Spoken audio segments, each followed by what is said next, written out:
and he's not been hit on the chin. Dillian Whyte can whack, and he's in great shape. And I think that Dillian's going to take this fight and go in there and go, you know what? He's going to roll the dice and punch when, Moses does. And I think that is the importance here. Dillian's got to take the chance early. I think it might be too soon for Moses. I think Moses is on a great run. I think Dillian, if he had more momentum, I could probably stamp my authority on the decision a bit more. For Moses, is he ready for this level? Can he take a shot? What's he like when the going gets tough? Is he overrated? Boxing experts are warning Moses Itauma about facing Dillian Whyte, saying the fight is risky because of Whyte's power and experience.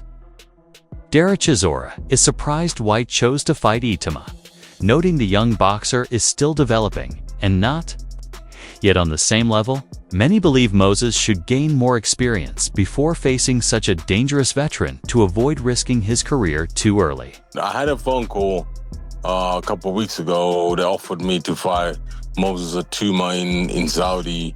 I said, how much? He said, $2 million. I said, nah, I'm out. I even phoned Dylan. I was like, Dylan, I don't know why you're taking this fight, because this kid is on fire right now. And he's getting better and better. It's not like he's going backwards, he's going forward. One of the reasons he is taking it is that Moses is WBO #1 at the moment, so that there's some kind of light at the end of the tunnel for Dillian taking that fight. Ain't no light at the end of that tunnel.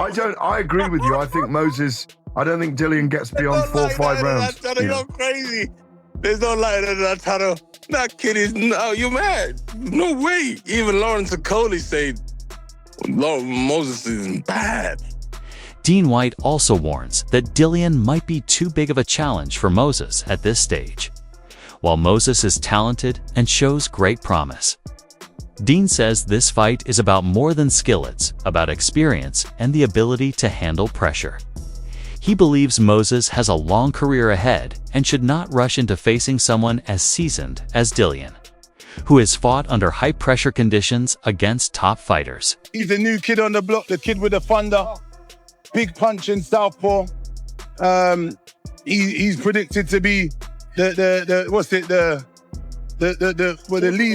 leading boy of the heavyweight division. So, look, it's a crossroads fight. Obviously, as you could look at it, they're saying they're hoping that the baton will be passed from him beating Dillian. I think Dillian's got other ideas, and Dillian's a man that's never should be written off.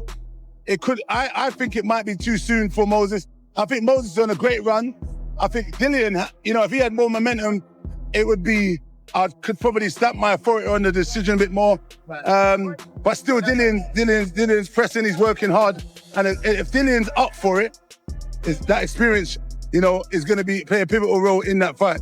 Moses Itauma speaks confidently about his fight preparations, saying he is training relentlessly with his coaches. Every session is focused on sharpening his skills and improving his fitness. While some people doubt him, Moses says no one, truly, knows what he can do.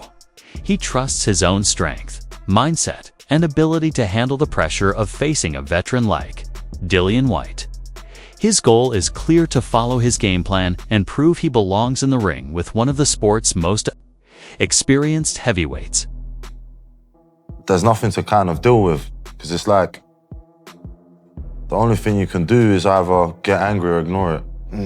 So I choose to keep in control of my emotions. So I just kind of ignore it. Like, I'm just only on my own path. Everybody's got their own journey. Everybody's got their own thing. But like, I'm not trying to compare anything. Yeah. And we was just talking about it with my coaches yesterday. It was like, a lot of people put pressure because they're too worried about the outcome. I'm not worried about the outcome. I'm worried about the game plan. And then the game plan leads to the outcome. So I don't think of things that I can't control. Your opinions I can't control. Like, for example, like if I go to bed today, I wake up tomorrow morning, I still got to play the Moses Itauma role. Yeah. So my feelings and opinions of myself can't be based on what someone else thinks of me, because you don't have to play the Moses Itauma role 24/7. I do. So I just choose to ignore him. Dillian Whyte, right? I think it surprised a few when he got announced. It was like, okay, and all of a sudden people were like, This is an interesting fight. Old Lion versus young Lion. What do you make of Dillian Whyte and where he is now in his career? I think I might be boxing the best Dillian Whyte there is, because, you know, this is his last chance. So I just got to kind of stop him from coming back into the division.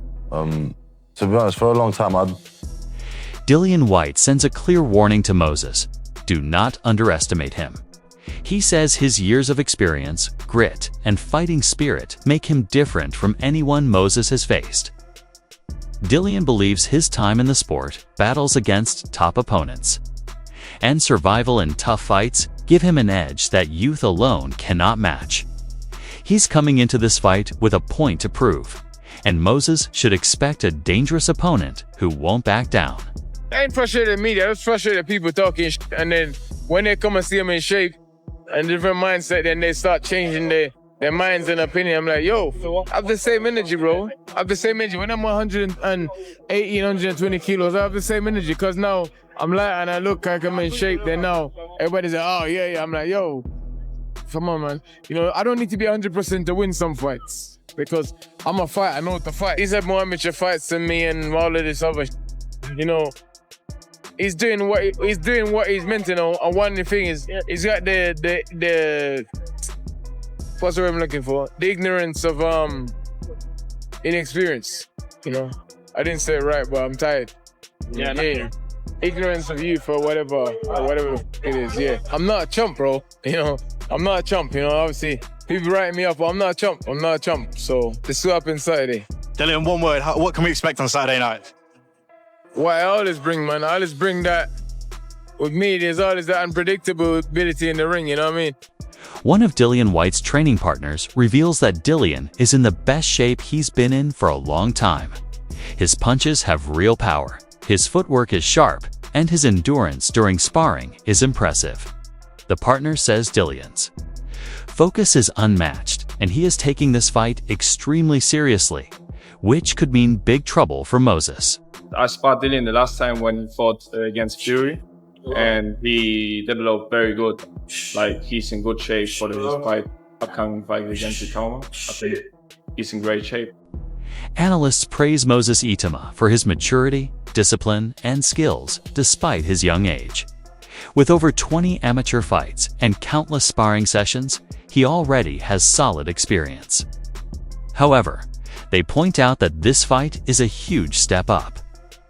In competition facing a man who has fought world champions and top contenders, this will test not only Moses' ability, but also his mental toughness under the bright lights.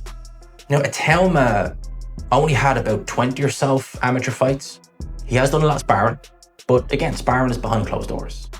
You're in an environment that you feel comfy in. You're away from the scrutiny of the camera. You're not allowed, strictly speaking, you're not really allowed, and most gyms won't allow you to record a spar. They might show you a glimpse of footage, but you're talking 5 seconds, maybe, if even. So he's been kind of away in his own comfort zone. He's fought on big shows as co-main event. I believe him against McKeon was co-main event on Fury Youssef too. But again, he's going in as the firm favourite against the fighter he's expected to beat. And he's the bridesmaid, right? He's fought in the he's fought in the York Hall a couple of times. He's fought low down the card. You know, Itauma's always been that guy. You know, he can learn his craft. He's not strictly, you know, the eyes of the world are on you, etc. Getting bigger, and, you know, more people are talking about him, but still, you know, comfy at his own pace. Now his first headline. Bear in mind, Joshua's first headline, I believe, was at the O2 against Gary Cornish. Correct me if I'm wrong on that one, but I know he headlined that night. And this is his first headline. A pay-per-view in Saudi Arabia against Dillian Whyte, and all the media work that comes with it. You did a face-off on Monday. You had the grand arrivals yesterday. You're doing the public workout today. You're doing the press conference tomorrow. You're doing the weigh-in tomorrow. Or you're doing the weigh-in on Friday. Now you're doing fight night on Saturday. You'll have a press conference most likely after. Lots going on. Lots going on for a young man at 20. How is he caking all that? And that's what I'm wondering. It really, again, you know, you compare him to maybe someone like an Anthony Joshua, and it's like, well, AJ had, you know, all this experience in the amateurs. He had, you know, the Sky, you know, machine behind him and stuff like that. But he was a lot older than Itauma. Again, how old would AJ have been mid to late 20s? 25, 26, thereabouts. So old enough to be, a bit more sturdy in that. It does have me wondering with Itauma. It is a wonder. But personally, I think Itauma, when I look at him, I think that there's something there with this kid. I think he's got an old head on young shoulders. I think that this is the first, look, it's his first time headliner. It's the first pay-per-view. Probably will be jeers. Some analysts say this fight is do or die for Dillian Whyte. If he loses to a young, up-and-coming fighter like Moses, his career at the top level might be over. That makes him even more dangerous. He will fight with desperation and determination. A win would put him back in the title conversation, while a loss would raise serious doubts about his future. This high-pressure situation could push Dillian to deliver one of his most aggressive performances ever. I know, relax. Moses has been performing under the bright lights, but what I'm saying is, it's still so early and he's got a lot to prove. Up until this point, I can't argue. He's passed every test with flying colours, but the problem is, he's passed so easily. He's missed out on valuable lessons along the way, and he's now got a very experienced veteran in front of him, in Dillian Whyte, who's been at world level. Everybody's written Dillian off, but recently, seeing interviews and seeing training footage, I'm liking what I'm seeing. I've got to be honest, my mind's starting to shift. Let's take a look and discuss the key takeaways. I don't think I've ever seen you be this big an underdog in a fight. You are like 1 to 14. Dev asked Dillian, how does he feel being the underdog? And that's what makes it dangerous. As an underdog, you're underneath, you get up at them testicles and lock onto them, and it's game over. It's crazy really because, like I said, he's fought at world level, fighting the likes of Povetkin, Fury, Chisora, AJ, Parker, the list goes on. But in sports, you're only as good as your last performance. In Dillian's last fight, he looked terrible, putting it politely. Has he put something in you? Because like your last few fights, Ebenezer instilled a fear, not... No man has put anything in me. Pause this. Dillian does make me laugh. Dark humour. But maybe that says more about me. He says it the way it is. There's no sugar coating. Dev says, is this the biggest risk he's took in his career? Which again is madness. All of them has been massive, because you think no one's ever had me as the favourite. Think of one fight that was the favourite. Just think. Dillian's right. He's always the underdog. It's nothing new. How do you reflect on your fight with Tete? It was what it was. Listen, I've been walking the long, lonely, dark road for 3 years. This is the thing. People forget that fighters go through things outside of the ring which affect the performance, but us fans only judge the performance. At the end of the day, fighters are human, they're not robots. Then that fight for me was, ask myself a question, can I take a good whack and push through? Can I force myself to put the jabs in? Can I... He admits he wasn't in great shape, but that fight for him was about dipping his foot in the water and seeing if he still got it and still wants it. I had a few injuries and stuff going into the fight, but it is what it was. But that fight reignited the spark in me.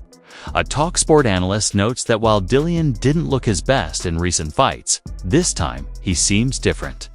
His training is sharper, his strategy improved, and his physical condition stronger. Overlooking him could be a big mistake.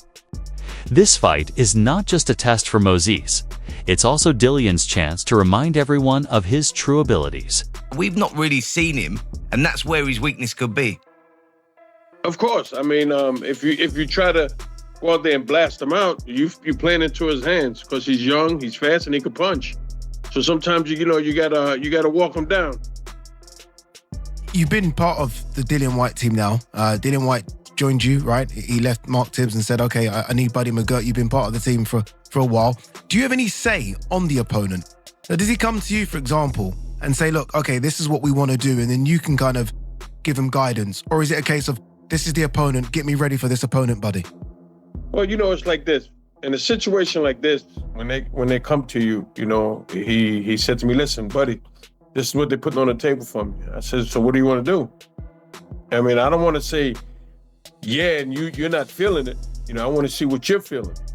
And he goes, I got to go for it. So, all right, let's go. We're a team. So if that's what we got to do, that's what we got to do. I mean, if we got to go through this hailstorm to get to the other side of the we got to do what we got to do. Buddy, I saw something the other day, and I don't believe you. I want to pull you up on it. I think I saw that you said you haven't seen Moses box before, and you don't watch your opponent's box. But I don't believe you, buddy. I don't believe you. I swear to you, I will not lie to you.